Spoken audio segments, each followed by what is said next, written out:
Donc j'ai une petite entreprise qui s'appelle Fayol, qui est une tôlerie chaudronnerie. On est aujourd'hui 22 personnes et on a fait 3,2 millions de chiffre d'affaires là cette année. Voilà, donc tôlerie chaudronnerie, donc équipée avec des machines un peu robotisées, des machines laser qui découpent la tôle avec des systèmes de chargement, des machines qui servent à plier la tôle, etc.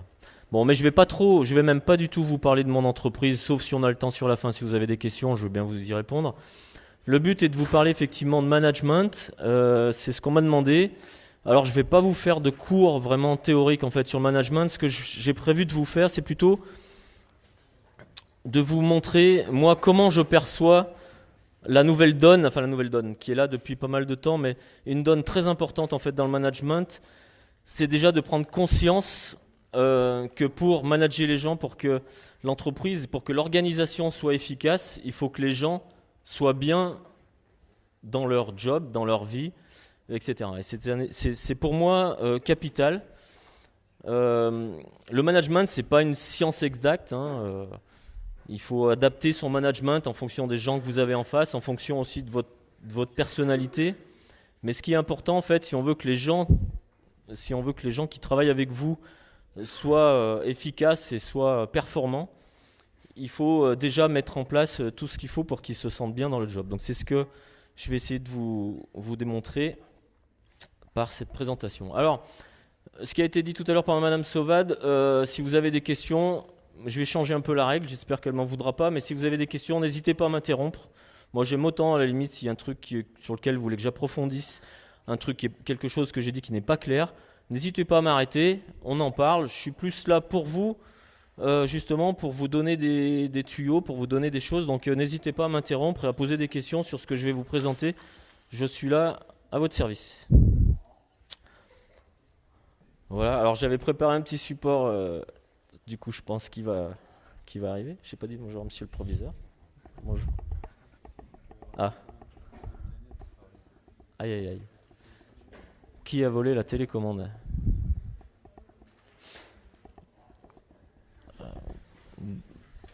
Alors, ce qu'on va faire.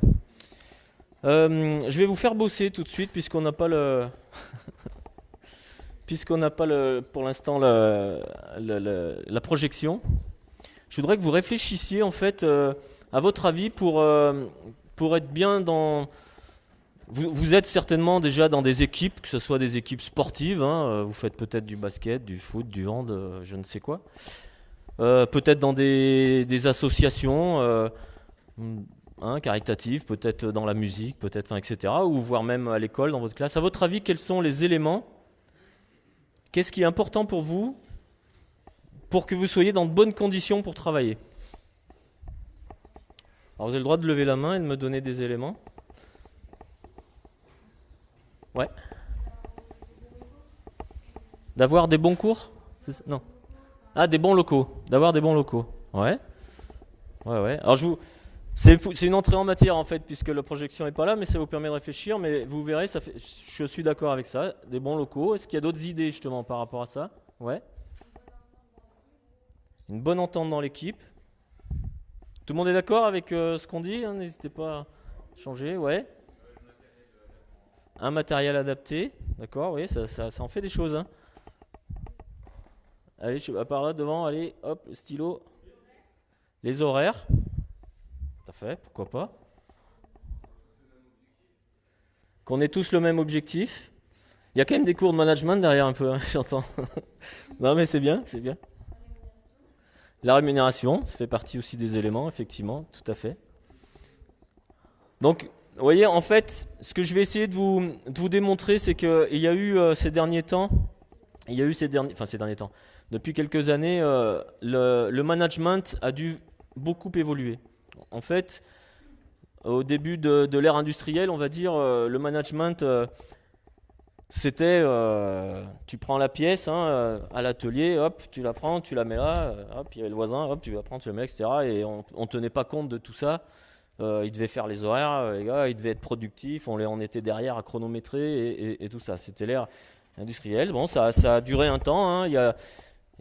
Ça a rendu des entreprises aussi performantes, parce que l'époque le permettait, etc. Alors j'en profite quand même. Je vais quand même la voir parce que ça va être chaud hein, pour moi. Si j'ai pas mon support, je vais quand même. Il est allé chercher le truc, d'accord. Euh, euh, donc voilà. Donc ça a été un temps. Hein, c'est les années. Avec pour modèle, vous avez dû entendre le modèle Ford, hein, évidemment, avec les voitures automatisées. Et même pour les clients, c'était un peu la même chose. C'est-à-dire que, vous savez, la première voiture vraiment construite en série, hein, la Ford T, vous avez le choix entre la couleur noire et le modèle T et le modèle T, quoi. C'est-à-dire que vous n'aviez pas de choix, c'était la même voiture, etc. Parce que c'était le début de l'ère industrielle. Et c'était pareil pour les opérateurs, ils n'avaient pas le choix, ils faisaient comme ça. Ensuite. Alors ce que je vais faire, je vais quand même me guider un peu parce qu'il doit être au moins sur l'écran, un peu sur l'écran, pour pas perdre le fil de ce que j'ai préparé quand même. Par contre, je sais pas dans quel dossier il est, mais j'ai ma clé. On va faire ça. À moins qu'il y ait, non, il n'y a personne qui. Parce que je vois qu'il n'est pas ouvert.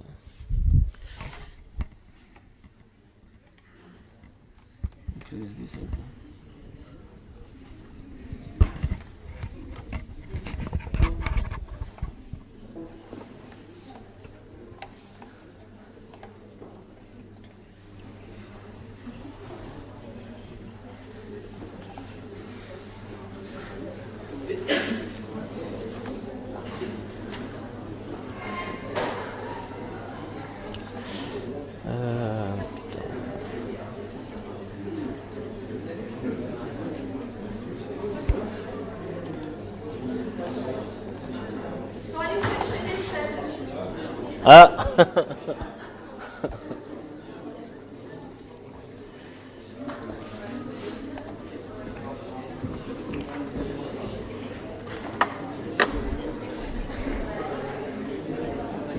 Oh merde, c'est un mot de passe.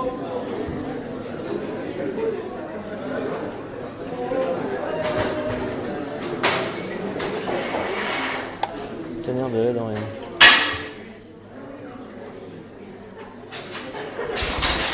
Donc,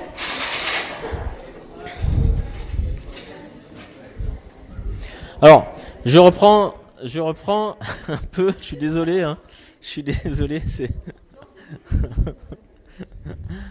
Donc, on était sur un management très directif. Hein, c'est ce que j'étais. Alors, s'il vous plaît, ouais, je suis désolé. C'est vrai qu'avec les interventions un peu techniques, c'est un peu compliqué, mais. Si dès le début, tout le monde commence à parler, ça va être compliqué. Donc je veux bien, par contre je me répète, hein, si vous avez une question ou vous voulez m'arrêter, vous n'hésitez pas. Je m'arrêterai. Alors, donc on était à l'époque sur un management très directif. Hein, donc on est vraiment sur le début du XXe siècle. Hein, on parle des années 1900-1930.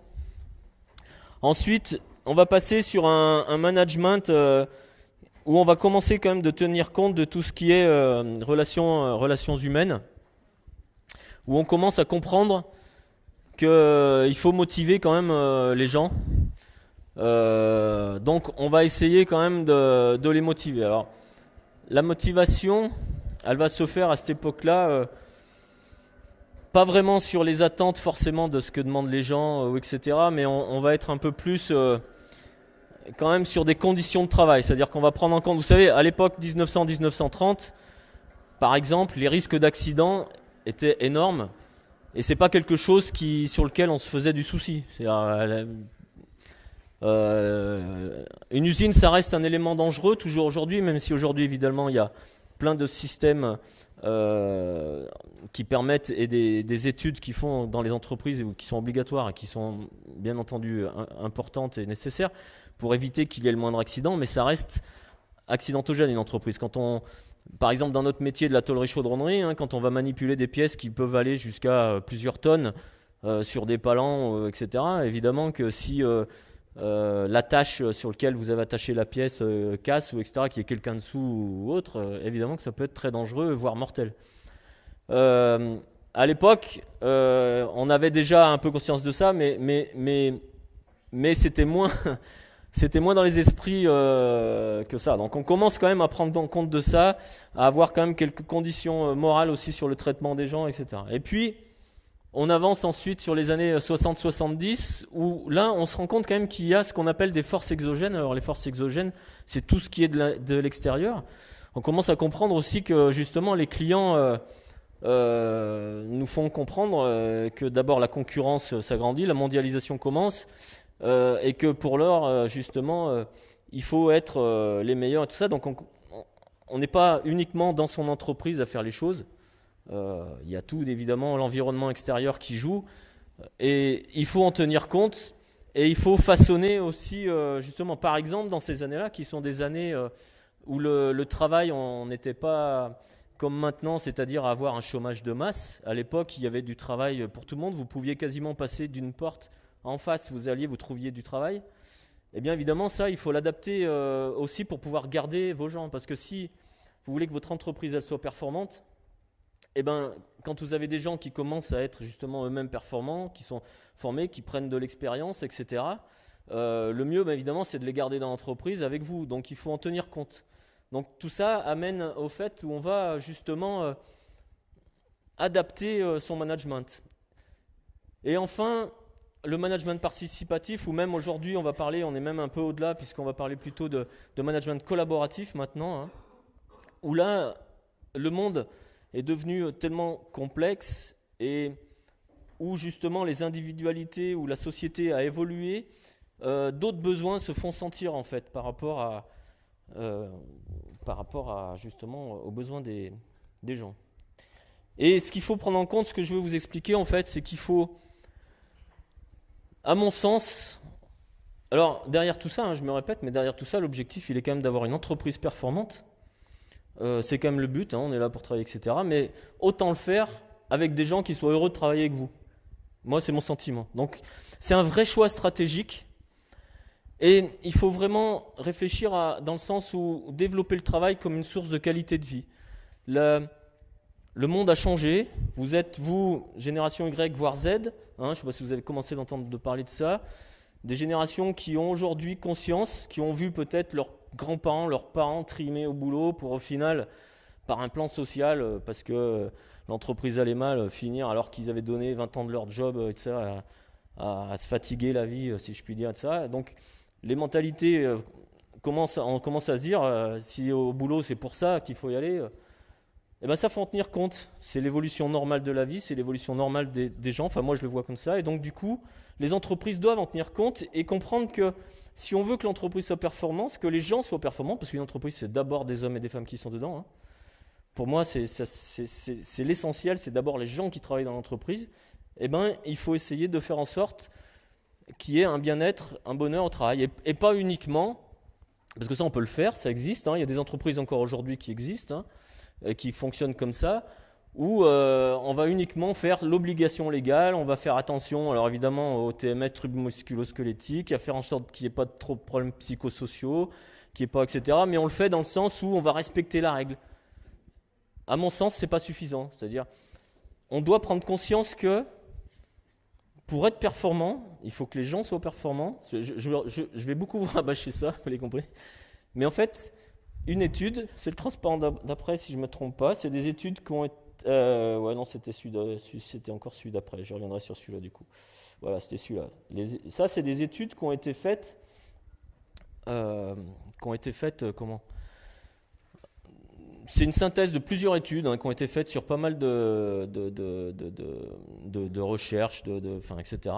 Et qui prouvent clairement que les employés heureux sont 30% plus productifs, vous vous rendez compte, 30% plus productifs, et que les ventes sont supérieures à 37%, et que la créativité, le fait de justement d'imaginer, d'améliorer les choses, d'être dans l'amélioration permanente, la créativité multipliée par 3.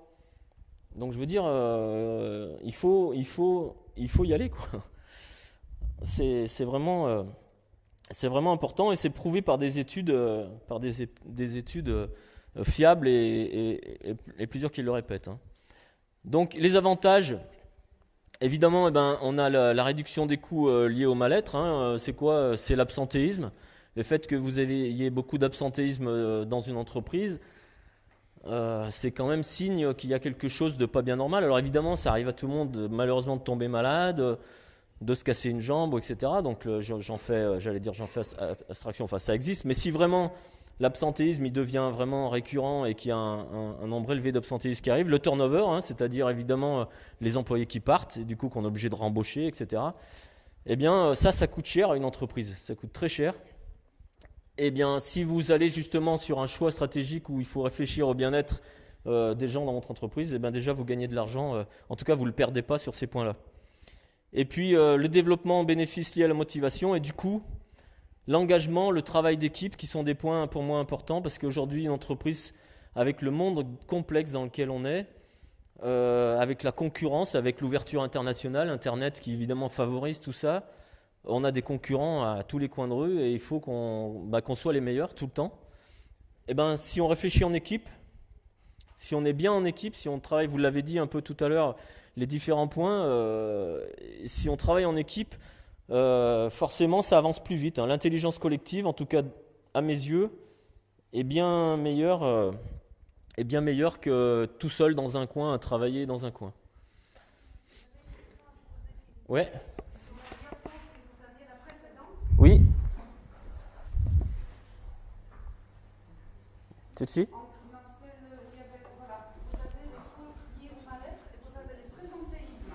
Oui. Oui, tout à fait.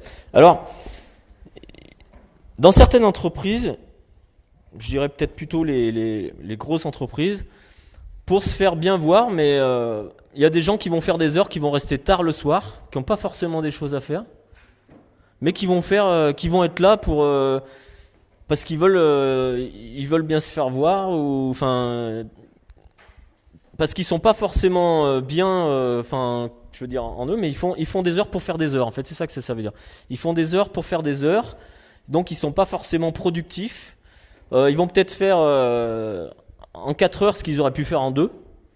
Et ben ça, c'est dommage. Ça veut dire que quelque part, on va le voir dans le déroulé du diapo là. Ça peut vouloir dire, par exemple, en fait, que comment il se sent, enfin c'est quelqu'un qui se sent pas bien, enfin etc. et qui du coup tourne un peu, enfin et va passer des heures en fait, alors je suis pas très clair là, sur le coup, mais va passer des heures pour rien. Donc ça coûte cher à l'entreprise en fait parce que il n'y a pas la motivation, il n'y a pas la créativité qui va y être. Il va être présent, ok, mais il avance pas. Donc ça, il faut y être attentif. C'est d'autant plus compliqué d'ailleurs pour les managers de percevoir ça, de percevoir des gens qui veulent être bien vus et ils veulent peut-être bien faire, mais ils sont pas bien. Et du coup, ils vont pas être dans le bon esprit. Ils vont peut-être même broyer du noir si c'est le cas. Aujourd'hui, en fait, c'est ce que vous verrez, c'est que le manager, il doit aussi prendre conscience, quasiment. Alors sans faire de l'intrusif, mais quasiment aussi de la vie personnelle des gens. C'est-à-dire comprendre en fait ce qui ne va pas. Alors après, la personne en face peut se dévoiler ou pas si elle a envie. Il ne faut pas non plus tomber dans de la persécution, etc. Mais c'est très important de comprendre et de voir d'ailleurs si on peut l'aider sur ces points-là. Voilà, je ne sais pas si j'ai répondu à cette question, mais c'est vrai que ça peut paraître étrange parce qu'on se dit les gens s'ils font plus d'heures de leur plein gré, tant mieux. Et en fait, pas forcément. Ça peut être signe d'un malaise quelque part.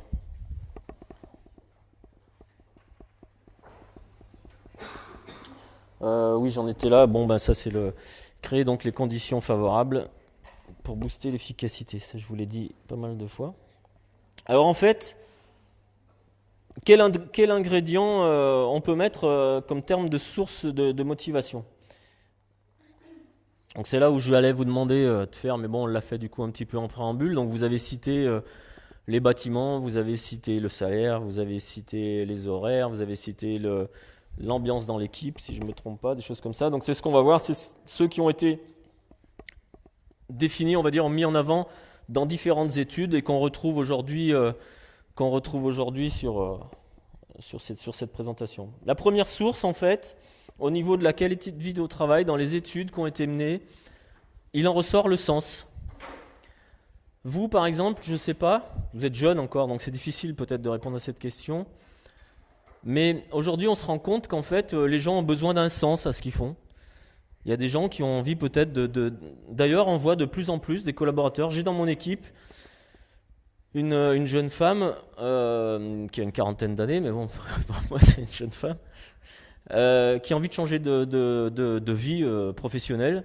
Elle est technicienne ordonnancement.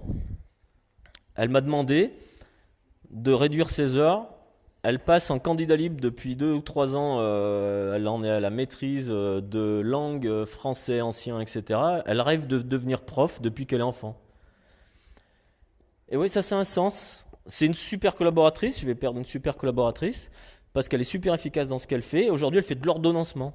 Vous voyez, elle organise le travail dans l'atelier, si vous voulez. Elle fait le planning. Voilà, elle fait le planning en gros.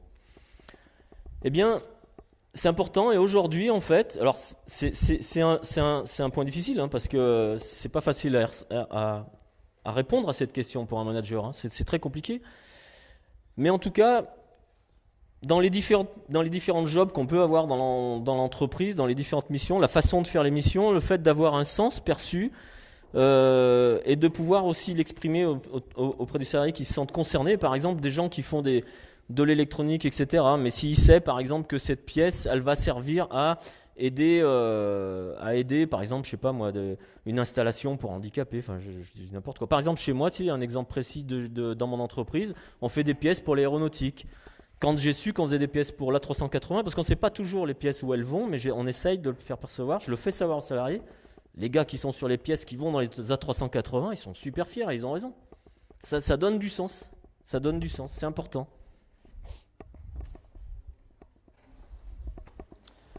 Le contenu, donc là on est plus sur le contenu, mais c'est la deuxième source qui a été révélée par cette enquête. Besoin d'autonomie, perspective d'avenir. Donc justement, hein, l'autonomie, où est-ce que c'est hein, justement quand même d'avoir la possibilité d'être autonome, de faire des choix dans son travail, de s'organiser soi-même aussi, et des perspectives d'avenir, de voir un peu après ce qu'on va pouvoir faire, etc. Donc ça aussi, ce sont des sources importantes. C'est le deuxième point qui est arrivé dans ces études. La troisième, la clarté, la complémentarité des rôles de chacun. Donc là, ça fait partie des rôles de manager, vous devez le voir j'imagine dans vos cours, c'est effectivement de bien définir le rôle de chacun. Bien définir le rôle de chacun, évidemment, ça a un sens pour l'entreprise, pour être sûr que toutes les tâches qui doivent être faites seront bien faites. Mais il y a des fois, on se rend compte que, au final, il y a une personne qui fait ces tâches-là, on lui a donné ces tâches à faire, il y en a une autre qui en fait une autre, et en fait, au final, il préférerait presque les uns faire les autres. L'un faire l'autre tâche et l'autre faire l'autre tâche, et il s'éclaterait mieux pour parler, il prendrait plus de plaisir. Donc, c'est des choses, en termes de manager, à essayer de cerner et d'organiser au mieux, et plus vous allez vers là, plus les gens ils sont satisfaits, sont contents, et plus ils feront leur job de façon efficace et performant, et en plus ils s'en ressentiront mieux, donc ça fait partie des éléments importants. Donc c'est la troisième source.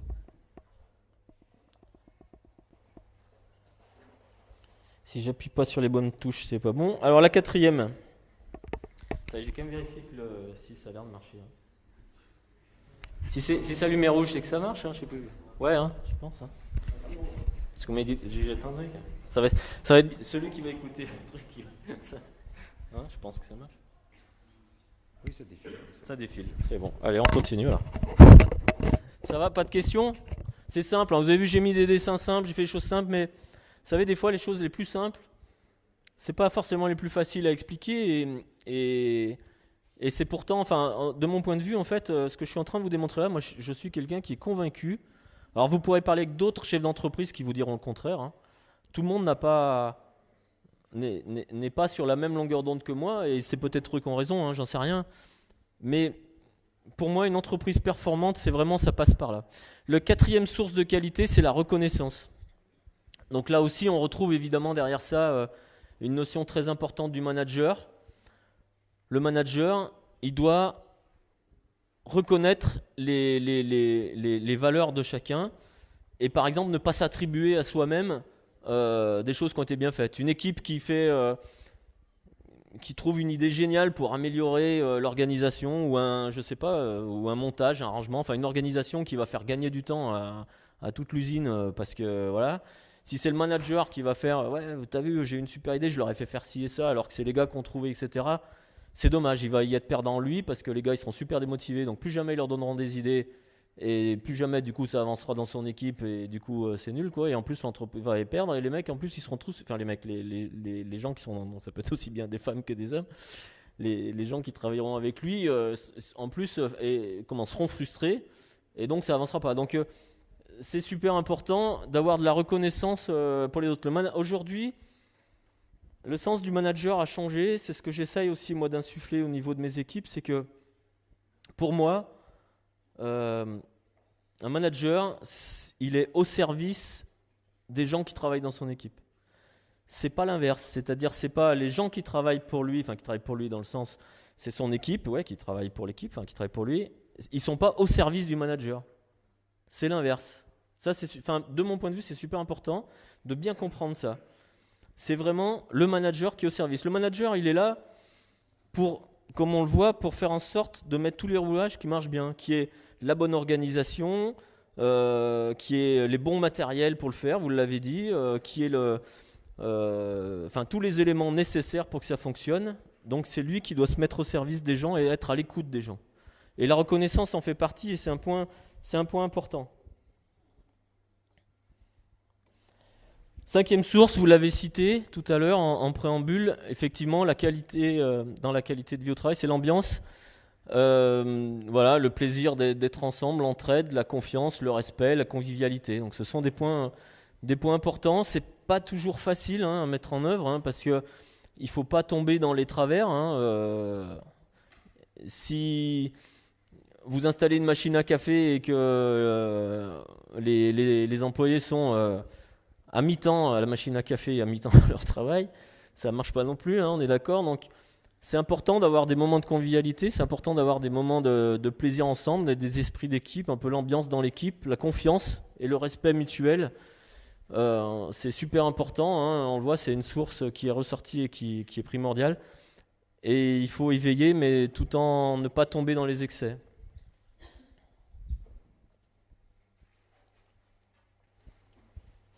Ça aussi, ça a été cité en préambule, c'est les conditions de travail. Là aussi, c'est important, effectivement, d'avoir des bonnes conditions. Le cadre aussi, ne pas être dans un bureau à la cave avec deux néons qui ne marchent pas, etc.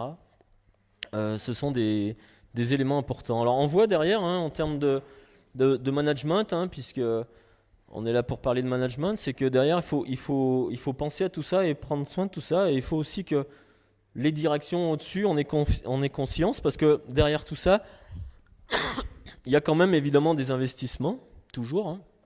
Si effectivement les bureaux ils sont sales, dégradés, etc., s'il faut les refaire, etc., ça a un coût, donc c'est un coût pour l'entreprise. Mais derrière, moi je suis convaincu que le coût, en fait, c'est un investissement, c'est-à-dire qu'il y a un retour sur investissement qui fait que du coup les gens se sentiront mieux dans l'entreprise, seront plus efficaces, etc. Enfin, mon discours est toujours un peu le même, mais c'est sincère. La clarté des process, alors ça, important. Les process, ça parle j'imagine que ça parle à tout le monde, ouais, oui. Donc, comment l'information circule, comment sont prises les décisions, comment s'organisent les réunions. Tout ça, c'est important parce qu'effectivement, quand vous travaillez dans une entreprise, dans un service où pour parler français, c'est le bordel. Ça démotive tout le monde. En fait, si on sait pas qui fait quoi, qui s'occupe de ci, qui s'occupe de ça, justement, qui décide, ou si personne décide, ça marche pas non plus. C'est ce qui est très difficile en fait, parce que il faut trouver la bonne. Et je vous rassure, je la trouve pas toujours. Moi, il y a pas mal de cas où je me trompe encore, parce que il faut trouver le bon ratio, entre justement jusqu'où les décisions peuvent être prises, à quel niveau elles peuvent être prises, etc., en fonction des investissements que ça peut générer ou pas. Et donc ça peut générer aussi des frustrations si justement on dit non, mais là il y a un niveau d'investissement important, on va décider, tout ça. Tout ça est important, que ce soit bien clair. Mais une fois que c'est clair et que c'est dit, généralement, c'est accepté. Il faut déjà que ce soit très clair, plutôt que ça reste très brouillon, où en fait personne s'y retrouve et du coup là tout le monde pour le coup est démotivé parce que rien n'avance, quoi. Et rien ne se fait. Alors, la 8e source, il y en a 9 en tout. La 8e, alors vous voyez, il y a un petit Y sur le bonhomme parce qu'en fait, c'est les générations Y.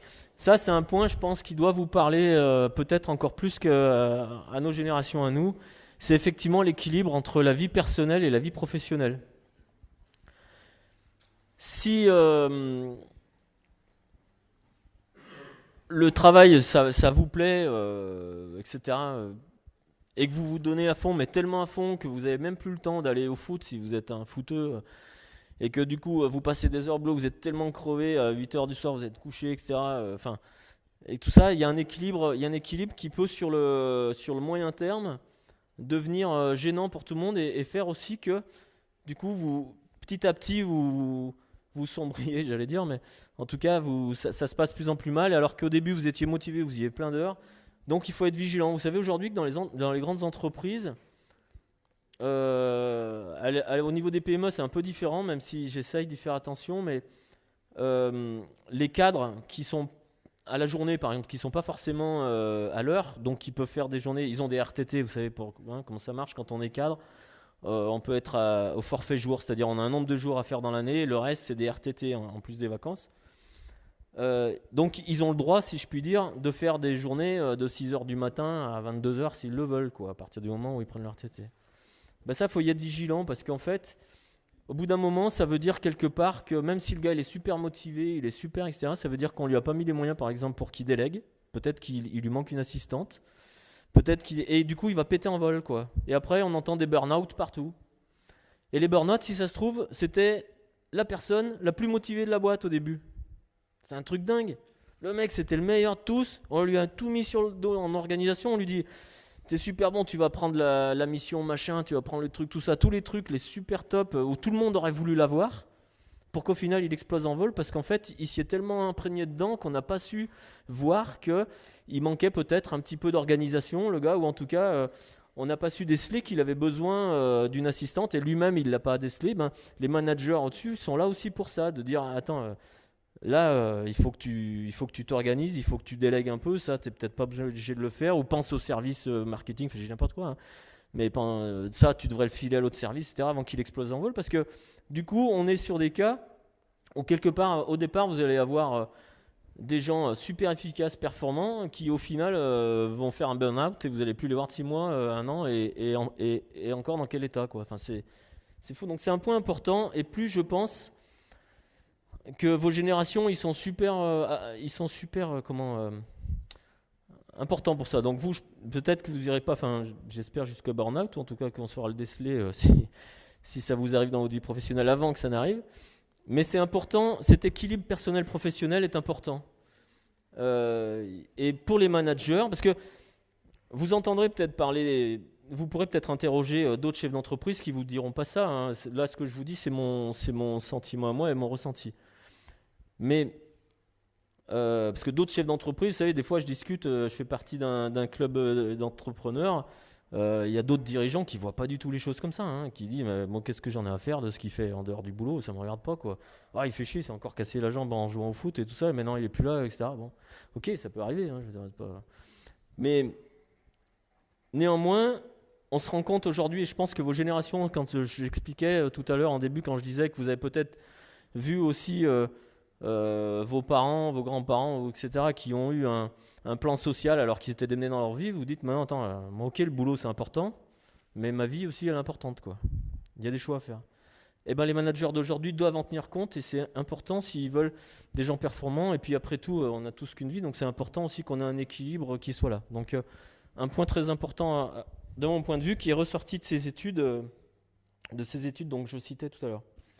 Et enfin, un des derniers points qui est sorti aussi lors de ces études, c'est la fierté d'appartenance.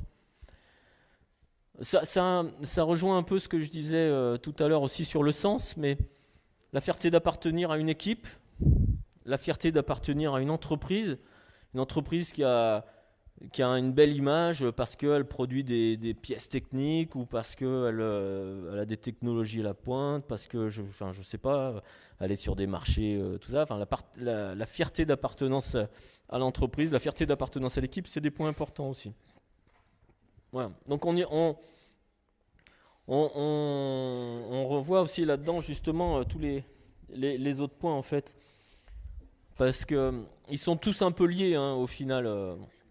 Au final, c'est sens. Alors ce qu'on peut voir, c'est que tous sont importants. Il n'y a pas vraiment en fait. Alors c'est vrai que je les ai énumérés un par un en disant le premier, le deuxième, le troisième, mais en fait tous sont importants. Le petit dessin comme on voit, il représente une roue avec des rayons. S'il y a un rayon plus court que l'autre ou etc., la roue elle va mal rouler. Hein, vous voyez ce que je veux dire. C'est vraiment un tout en fait, c'est vraiment un tout et c'est ce qui est compliqué à gérer. Tous ont leur importance ou peut-être des fois personnellement, il y en a un qui a plus d'importance que l'autre, mais le gars d'à côté, ce sera l'inverse, ce sera pas le même. Donc il faut vraiment prendre soin de tous ces points pour essayer de faire en sorte qu'on ait une bonne qualité de vie au travail et que du coup les gens soient heureux dans leur travail. Il ne faut pas avoir peur de le dire, d'être heureux au travail et du coup d'être performant dans son job, quoi. Est-ce que pour cette première partie, si je puis dire, est-ce que si vous avez des questions, est-ce que ça vous inspire, ça vous paraît en fait basique, bête ou enfin ça vous paraît logique, ça vous paraît illogique En fait, ce que je me suis fixé moi aujourd'hui, c'est, alors je sais pas, je connais pas le contenu de vos cours en fait de management, mais en fait, je pense que souvent dans le management, enfin moi c'est, alors peut-être parce que je suis beaucoup plus vieux que vous, en tout cas pas plus vieux que vous, ouais, et que moi dans les cours que j'ai eu en management, évidemment c'est des notions qu'on voyait pas. Peut-être qu'aujourd'hui vous les voyez, mais je pense que derrière toutes les techniques de management qu'il peut y avoir, il y a vraiment aujourd'hui les temps changent et moi je vois quand je recrute justement des jeunes, c'est vraiment des points super importants. Et quand on entend encore des dirigeants aujourd'hui qui nous disent le premier rendez-vous que j'ai eu, le gars il vient à l'entretien, il commence par me dire c'est quand les vacances? Alors oui, ça peut être désagréable présenté comme ça. Hein. Si la première question que vous avez en entretien, évidemment, vous dites c'est quand les vacances, j'ai la voiture, c'est quoi le salaire et c'est peut-être mieux déjà de s'intéresser au job s'il a du sens, s'il y a du contenu et les rôles et comment organiser la boîte. Pour le dirigeant, en tout cas, il le percevra mieux. Mais néanmoins, derrière, je veux dire, c'est pas une fin en soi. C'est pas parce qu'il a posé la question comme quoi c'est où les vacances qu'il va pas être bon, le gars. C'est ça que je veux dire. Ce que je veux dire, c'est que aujourd'hui, le management, c'est vraiment, il faut le percevoir comme un vivre ensemble, en fait. Enfin, ça peut vous paraître dingue, peut-être que ce que j'explique là. Néanmoins, j'en profite. Je veux pas faire. J'ai fait plusieurs reprises d'entreprise, en fait, j'en suis à ma troisième là. Et pour l'exemple de la troisième, Fayol, donc c'est une entreprise que j'ai repris il y a 4 ans. Il y a 4 ans, quand j'ai repris, on faisait 2,4 millions de chiffre d'affaires. Aujourd'hui, on fait 3,2 millions. Et en fait, j'ai embauché une personne. C'est-à-dire qu'on rentre en chiffre d'affaires, on fabrique en pièces. Parce que je ne me trompe pas, 800 000 euros de plus, hein, c'est ça, ouais, 800 000 euros de plus avec une personne. C'est pas que c'est une personne qui fait 800 000 euros de plus, hein. C'est que simplement en libérant les énergies, en justement faisant en sorte que les gens soient plus heureux, que les gens m'expliquent, avec l'ancien dirigeant, ça fait 10 ans que je lui dis que c'est con, on n'a pas un chariot élévateur juste pour mettre les pièces, on perd du temps, on perd des heures toute la journée, machin. Que si on a fait fabriquer des tables sur roulettes pour déplacer les pièces d'un truc à l'autre, mais on a gagné un temps de dingue, quoi, et on a pu absorber. Et les gens se sentent mieux parce qu'au lieu de s'emmerder la vie à travailler, à aller chercher des pièces par terre pour les mettre sur la machine, etc., on met une table élévatrice, etc., je peux vous dire que les investissements, ils sont vite remboursés, quoi. Parce qu'on a écouté les gens. Ouais, ça paraît con, hein, ce que je dis, hein. Mais c'est logique. Non, mais je vois sourire, mais il n'y a pas de mal à sourire. Hein. Mais je vous assure que c'est super important et je pense, enfin moi je suis convaincu, enfin je pense que ça se sent, je suis convaincu de ça, qu'aujourd'hui les entreprises doivent aller par là. Alors, ça, vous savez toutes ces études et tout ça, qui c'est qui en a fait aussi? Ce sont ce qu'on appelle les startups. Hein. On voit bien, alors les modèles Google, etc., où il y a même les salles de repos, il y a même la piscine, il y a même, enfin, etc. Après, il faut peut-être, enfin je suis jamais allé chez Google et voir comment ça fonctionne. Néanmoins, ça fait partie des éléments que eux, ces startups, nouvelle génération de dirigeants, etc., et de façon de voir les choses différemment, ont mis en avant. Et je crois, moi, que il faut peut-être pas tout prendre des Google et tout ça, mais je crois vraiment que, en tout cas, le fait que les salariés soient heureux de venir au boulot, qu'ils aient un job qui leur plaise et qu'on a mis en place l'organisation, le matériel, enfin ce qu'il faut autour pour que ça fonctionne. Et plus ça fonctionne et plus les gens sont heureux, s'ils voient l'entreprise grandir et qu'ils grandissent avec, je veux dire, si tout le monde est content, bah, ça part de ça. C'est vraiment mon sentiment. Alors, comment faire justement alors aujourd'hui c'est vraiment, j'essaye de faire une synthèse, hein. Il y a plein d'études là-dessus, je vous en donne une bribe. Il y a des techniques, enfin des techniques. En fait, on va faire un audit de l'entreprise, c'est-à-dire on va analyser justement aussi, faire des enquêtes auprès des salariés, auprès des managers, etc. pour savoir justement à leur avis ce qui pêche, tout ça, construire un plan d'action, tout ça, hein. On peut faire les choses évidemment au travers de cette idée de bonheur au travail. En fait, on peut bâtir tout un plan d'action et une stratégie. Mais là, je vais vous donner quelques exemples en fait de choses qui peuvent se faire. Alors, une astuce aussi, mais qui a son intérêt à mon sens, parce qu'il faut faire attention de la façon dont je vous parle là. Imaginons, on arrive dans une entreprise, il y a un changement de direction. L'ancienne direction était vraiment sur un management beaucoup plus directif, beaucoup moins participatif, sur un management, voilà, tu fais ci, tu fais ça, etc. Et puis vous annoncez, on va tout révolutionner, chacun va se prendre en main, va être autonome, va nous dire qu'est-ce qu'il faut améliorer ou pas, etc. Si vous l'annoncez comme ça, c'est la catastrophe assurée parce que tout le monde va prendre peur en fait. Tout le monde va se dire justement, en retour sur ce qu'on disait par rapport au rôle de chacun, on va plus rien comprendre, enfin ça va être la... Donc le mieux au début c'est de commencer par des petites touches. L'exemple que je donnais qui a été fait chez moi où les gens m'ont dit simplement si on avait un chariot élévateur pour faire ci, on gagnerait un temps fou. J'ai acheté le chariot élévateur dans le mois enfin, la semaine même qui a suivi. Ils ont gagné un temps fou, ils étaient contents. Ils ont vu, quelque part derrière, il y avait de la reconnaissance parce qu'ils ont vu que je les avais écoutés, que j'avais fait investissement. Moi, j'ai gagné parce qu'ils ont fait 2 fois plus de pièces juste par l'investissement d'un chariot élévateur. Enfin, ça paraît con, mais tout le monde est content, quoi. Et voilà, c'est juste une petite touche pour commencer. Il faut y aller doucement et de façon structurée quand même. Et les 2 leviers principaux, effectivement, on le comprend au travers, enfin je pense au travers de ce que je vous dis, c'est l'aspect collectif et l'aspect individuel. Il faut jouer sur les deux tableaux. Sur l'individuel, il y a particulièrement 2 régulateurs en fait.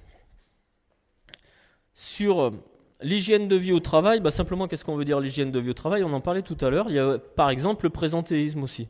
Ça fait partie de l'hygiène de vie au travail. C'est pas de l'hygiène si on va sous la douche. Hein, l'hygiène de vie au travail, ça fait partie de prendre soin justement, enfin d'essayer de comprendre. Vous savez, aujourd'hui, on parle beaucoup de troubles psychosociaux et justement pour éviter les burn-out, etc. Donc d'être à l'écoute justement du mal-être des salariés. Eh ben, c'est super important, c'est très difficile et c'est super important. C'est ça qu'on veut dire derrière l'hygiène de vie, c'est plus d'essayer de déceler le mal-être qui peut s'installer, etc. pour justement comprendre et faire en sorte d'aider la personne. C'est pour ça que là on est sur le régulateur individuel, puisqu'on est vraiment sur l'individuel à essayer de comprendre justement d'où vient le mal-être, qu'est-ce qui se passe dans sa vie professionnelle. Voire même, alors encore une fois, c'est là où on touche la limite, hein, c'est là où c'est difficile, voire même dans sa vie individuelle. Et vous savez, il y a des obligations, c'est ce que je disais dans les premiers transparents, où en fait, on a l'aspect légal, où on peut l'appliquer stricto sensu. Par exemple, pour ce cas-là, vous savez que tous les ans, l'entreprise doit faire entretien individuel, entretien professionnel. C'est que maintenant, ils en ont rajouté, parce qu'avant, il n'y avait que entretien individuel, mais non, on doit faire entretien individuel, entretien professionnel, enfin basta. Mais si on attend une fois par an pour faire le point avec les salariés, alors que depuis 6 mois, vous avez quelqu'un qui est en train d'aller mal, quoi, il risque d'être trop tard. Donc, c'est là, tout à l'heure, dans le premier transparent, où je vous disais justement entre l'aspect légal, subir les choses, ou vraiment avoir une stratégie d'essayer d'améliorer la vie au travail, où c'est important, quoi. Donc, il faut aller au-delà peut-être de l'entretien individuel, avoir des relais au niveau des équipes un peu plus importantes et surtout instaurer, alors il y a quelque chose que je n'ai pas dit, pas beaucoup en tout cas, qui pourtant est au travers de tout ce que je suis en train de vous dire pendant cette heure qu'on va passer ensemble. Je sais pas où on en est d'ailleurs, mais ça va. Oula. Eh ben, ça tombe bien. Alors, au moins que je vous le dise, hein, au moins que je vous le dise, c'est la confiance, c'est la confiance, c'est la confiance, c'est la confiance. Ça faut que vous l'entendiez. La confiance les uns envers les autres. Alors, ça va évidemment du dirigeant jusqu'au salarié, jusqu'à l'opérateur, hein, sans aucun jugement dans ma bouche, parce qu'on a besoin de tout le monde et il n'y a pas de saut métier. Et, et c'est important que tout le monde en soit en confiance. La confiance, si on veut mettre en place ce genre de stratégie de réflexion, c'est basé avant tout sur la confiance. C'est-à-dire que si déjà le manager en premier, il n'a pas confiance en ses gars, c'est même pas la peine d'essayer, ça ne marchera pas, c'est sûr. Donc voilà, c'est pour ça aussi que ce que je disais, ce que je vous raconte là, c'est ma vision des choses, c'est pas forcément la bonne et c'est pas forcément celle qui vous ira à vous. Parce que le management, en fait, de mon point de vue, il faut adapter son management, comme je le disais, aux gens que vous avez en face de vous, mais il faut aussi que votre personnalité colle au management que vous voulez insuffler. Parce que si vous n'êtes pas du tout si depuis que vous êtes né, on ne vous a jamais fait confiance et que du coup vous-même vous n'êtes pas paramétré pour ça et que vous n'arrivez pas à faire confiance, hein, ce qui est possible. Après, je ne sais pas s'il faut aller voir un psy ou pas, ça c'est un autre problème. Mais en tout cas, peut-être que ce management-là, il marchera pas. Et c'est pas pour ça que vous réussirez pas dans un autre management. C'est ce que je veux dire. L'entreprise que j'ai repris, même si effectivement on a un peu surperformé, comme je vous disais tout à l'heure, en termes de résultats depuis 4 ans, la conjoncture est là, mieux aussi, donc je ne suis pas tout seul à avoir fait grandir l'entreprise. Il y a aussi la conjoncture qui fait que. Et ce que je voulais dire, c'est que le management qui était avant, l'ancienne dirigeant, qui était beaucoup plus directif, ça marchait aussi, l'entreprise marchait très bien. Donc il n'y a pas de... Voilà. Et donc c'est important de l'entendre ça aussi quand même, hein. Et donc l'autre régulateur effectivement sur l'aspect individuel, c'est plutôt les méthodes. Alors là, on peut aider peut-être plus, ou en tout cas, j'allais dire, on n'a pas d'excuse pour ne pas aider, c'est aider les gens, voire même à pousser la personne, si on se rend compte qu'elle n'est pas efficace, investir dans de la formation. Ça, c'est important aussi. Quand j'entends des dirigeants qui me disent « Ah, ils me demandent une formation, mais comme s'ils ne savaient pas faire son job. » Mais moi, je trouve ça abus. C'est fou. Une personne qui demande une formation pour être plus efficace, c'est le bonheur. Enfin, moi, je dis il faut lui vite la payer, la formation. Parce que ça veut dire qu'elle-même, elle ose dire à son manager, à son dirigeant, elle ose dire qu'elle pense qu'elle peut faire mieux, c'est-à-dire qu'elle n'est pas au top. Déjà, c'est un marque de confiance, c'est énorme. Et de s'en rendre compte de ça, et lui payer une formation pour qu'elle soit plus efficace, la personne, je veux dire, c'est... Enfin bon, voilà, c'est... Ouais.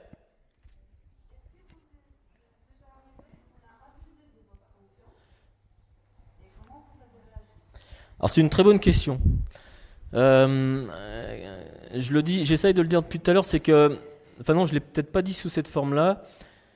En termes de management, je ne sais pas si on vous l'a déjà dit, mais ce qui est important, c'est de bien se connaître soi-même déjà. Avant tout, pour devenir un bon manager, à mon point de vue, c'est déjà de bien comprendre qui on est et comment on fonctionne. Et moi, j'ai un gros défaut. J'ai un gros défaut, ça doit se ressentir. C'est que justement, je fais trop confiance. Vous êtes complètement dans le vrai. Donc, ça m'est déjà arrivé de me tromper, de faire un mauvais recrutement en qui j'avais toute confiance, etc.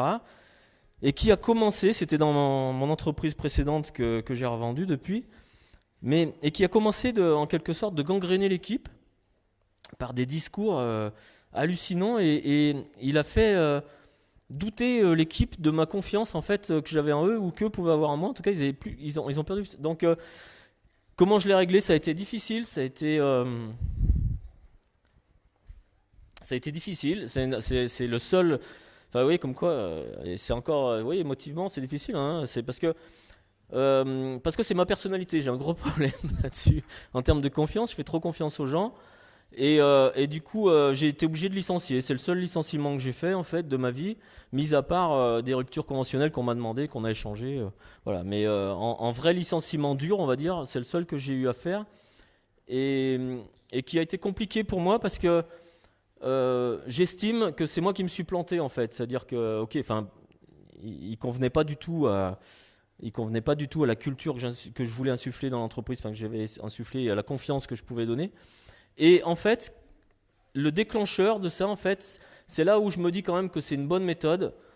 C'est que le déclencheur, c'est que c'est les autres de l'équipe qui sont venus remonter à mes oreilles et me dire, là, écoute, il y a un souci parce que il nous raconte des trucs et tout. Donc j'ai été obligé ensuite après, moi je me suis senti obligé de le faire, c'est d'expliquer un peu déminer, j'allais dire, le terrain de ce qu'il avait pu dire comme bêtise. Enfin en fait, ça tournait autour du fait que je détournais de l'argent. Enfin ça a été un peu. Donc je me suis dévoilé tout ça et ça a été plus. Enfin voilà, ça a été solvateur au final. Mais c'est les gens en fait qui sont venus me dire parce qu'au final j'avais pas vraiment. Je me rendais compte qu'il y avait une ambiance bizarre. Et j'arrivais pas à cerner d'où ça venait en fait, parce que la personne en question était un peu, voilà. Enfin voilà. Donc, mais effectivement, tout ça pour dire quand même, c'est super important, c'est que ce management-là ne permet pas d'avoir dans l'équipe un ou une fumiste, quoi. C'est-à-dire, enfin, quelqu'un, voilà. Et ça, c'est compliqué. Et je pense. Jusqu'à présent, j'ai dirigé des entreprises, pas plus de 30 personnes, et je pense que c'est un frein à mon développement en fait. C'est pour ça quand je dis quand on est manager, il faut bien se connaître. Il faut. Alors j'ai une autre entreprise, j'ai eu plusieurs entités. En ayant plusieurs entités, j'arrive à peu près. Je trouve en tout cas pour moi que c'est plus facile à gérer que de trop grossir. Et de perdre ce fil parce que je pense qu'on pourrait abuser de moi et que je pense que je pourrais ne pas déceler ce fumiste ou cette fumiste qui pourrait être dans l'équipe. Parce qu'effectivement, une méthode comme ça, si vous avez quelqu'un qui profite de vous, parce que ça existe, les gens qui profitent. Moi, je pars du constat, je suis convaincu qu'en fait, dans les gens, il y a au moins 80 voire 90% des gens qui sont honnêtes. Moi, c'est mon sentiment. J'espère que je ne me trompe pas. Et donc, il y a quand même 10%, on va dire, de gens, des fois, qui sont, ou peut-être moins, j'espère qu'il y en a moins même, mais qui sont malhonnêtes. Et cela, effectivement, dans une méthode comme ça, c'est très dangereux. Alors, en vieillissant, j'essaye, et puis avec l'expérience que je vous ai expliquée juste avant, j'y fais plus attention, mais c'est vrai que c'est délicat. Ouais.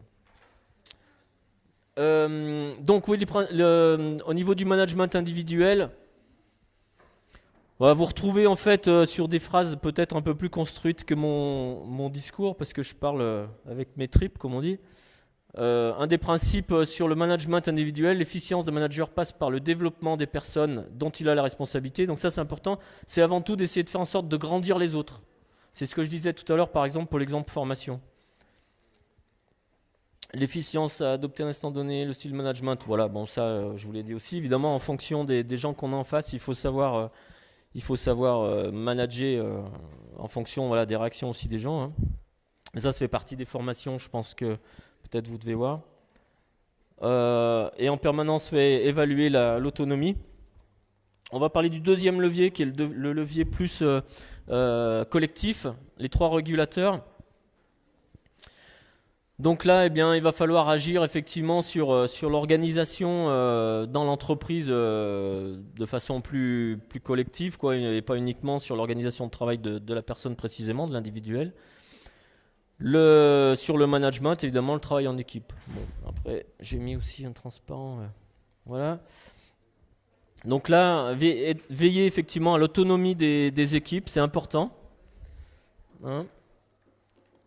Et créer des conditions propices au développement de l'interactivité, de la coopération des personnes. C'est-à-dire, c'est ce que j'essayais de dire tout à l'heure, c'est vraiment d'essayer de créer les conditions où les gens dans les équipes vont faire en sorte d'améliorer les choses pour leur propre bien, parce que plus on améliore sa propre organisation, plus on améliore effectivement ses méthodes de travail, plus c'est facile, etc., plus on est performant et mieux c'est. Donc il faut savoir aussi être, quand on veut manager de cette façon-là et qu'on veut mettre les bonnes conditions pour que les gens se sentent bien, encore une fois, il faut avoir confiance. Et il faut savoir... un point important aussi que je n'ai pas dit, c'est savoir accepter le droit à l'erreur. Ça, c'est super important. C'est-à-dire que j'espère que ça, vous l'avez et qu'on vous l'inculque, c'est que l'erreur C'est super important. On n'apprend pas mieux que de faire une erreur, quoi, je veux dire. Pour se rendre compte comment il faut faire et comment avancer, il faut se planter dans la vie. Et malheureusement, notre système éducatif, je trouve, alors ça a sûrement changé, j'espère, mais ça c'est important. Le droit à l'erreur, c'est super important. Et ben, quand vous êtes manager, c'est pareil. Vos équipes ou les gens qui travaillent avec vous, ils peuvent se planter pourvu que justement on en tire des leçons et qu'on puisse mettre en place les choses pour éviter que ça se reproduise. C'est ça le but. Et pour aller vers ce qu'on appelle l'amélioration continue des éléments, je pense que vous avez entendu parler. Mais si vous avez un manager qui, dès que quelqu'un prend une décision qui justement pour améliorer les choses, et on se rend compte que bah non, il s'est planté, ça a flingué les pièces ou je ne sais quoi, ou en tout cas on a été moins efficace. Si tout de suite vous lui tirez dessus et tout ça, le gars il essayera plus rien, hein. Il va rester dans sa zone où on l'a dit de faire et du coup on va pas performer, on va pas s'améliorer. Alors oui, sur le temps précis, sur l'action proprement dite, on s'est planté. Bon, on s'est planté, ok, on apprend et on avance et on continue, quoi. Il faut vraiment accepter le droit à l'erreur, c'est super important.